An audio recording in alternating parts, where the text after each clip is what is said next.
ودر حق ودر دنيا حق ودر سدا على ويوجدون رمضة يدينتا دورنا ummadda Soomaaliyeed oo arki doon hadalkan maqli doonta waxaan ugu hambaliyeynayaa inay xildhibaanadii eelwaaq lagu soo doortay ee caawa halkan lagu dhaariyay oo ay diyaar u yihiin inay matalaad u sameeyaan deegaamadii laga keenay oo laga soo doortay waxaan kaloo ummadda Soomaaliyeed u sheegayaa dhibaato badan baa jirta waxaan moodaa dadku inuu u bislaaday in la helo xasilooni iyo dawlad ummadda hagta anigu dadka aan dhaariyay caaway waxaan ku dhaariyay waxay wataan shahaadadii saxda ahayd ee gudoomiyaha fiid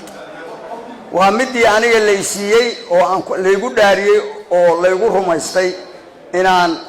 si sharci ah u wato shahaadada fiid ninka shahaadada wata oo aniga fiid oo isiisay haddaan iraado taadu waa wax kama jiraan dee taydiina waa la dabagelayaa oo inaan been ku qaatay waa la ogaanayaa run baan ku qaatay ayagana waxaan rumaystay inay wataan saxiixii Muuse Geelle Yuusuf gudoomiyaha fiid waxaan kaloo ognahay dalkan wuxuu u baahan yahay xasilooni iyo in wax loo dhiso fasax baan diidnay iyadoo ramadaana waxaan isku ogeyn inaanu dadajino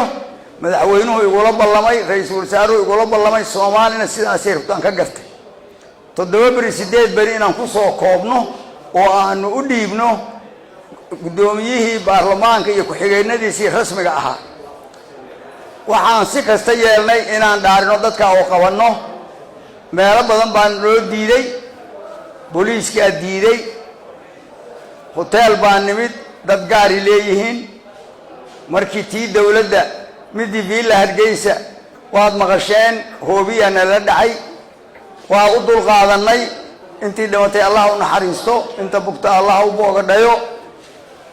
waxa haddana habeenkii markaan galabtii ka baxnay meesha loo yimid in qaboojiyihii haantii weyneed la dalooliyo xabad laga daalay ayadoo sidaa u kulul ayaan waxaan ku tashanay inaan dhamaystirno 18 musharax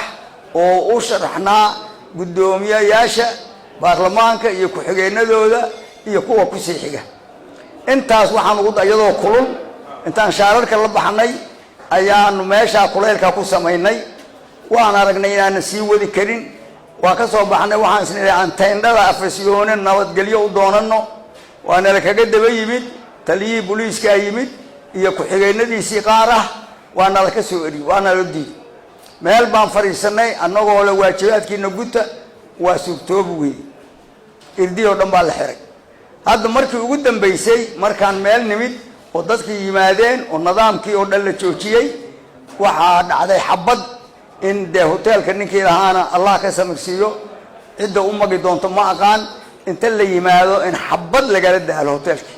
waxa soo dhacaya waxa weeyaan waxba dhismin waxaan moodayay in la helay way aragnimo ku filan in dawlad la helo oo dalku dago oo ummaddu dhibaato ka yaraato waa ku sii badanaysaa wali dadku ma bisla intooda badan maxaa yeelay inta waxa sameynaya waa ciidamadii amniga waa madaxdii ba arkaysa annagu inaan gudano oo haddaan dhimanaynana xaq ku dhimano ayaanu ku sameynay waanu ku faanaynaa haddana insha Allah bariya saa dambe waxa dhici doona inay yimaadaan gudoomiyaasha aqalka sare iyo aqalka hoose iyo ku-xigeenadooni sidaasaan Soomaaliya ugu hambalyeynayna waxa dhacayna in la ogaado Soomaali meel ay joogto waa loo baahan yahay inaysan dhab ahayn dawlad la dhiso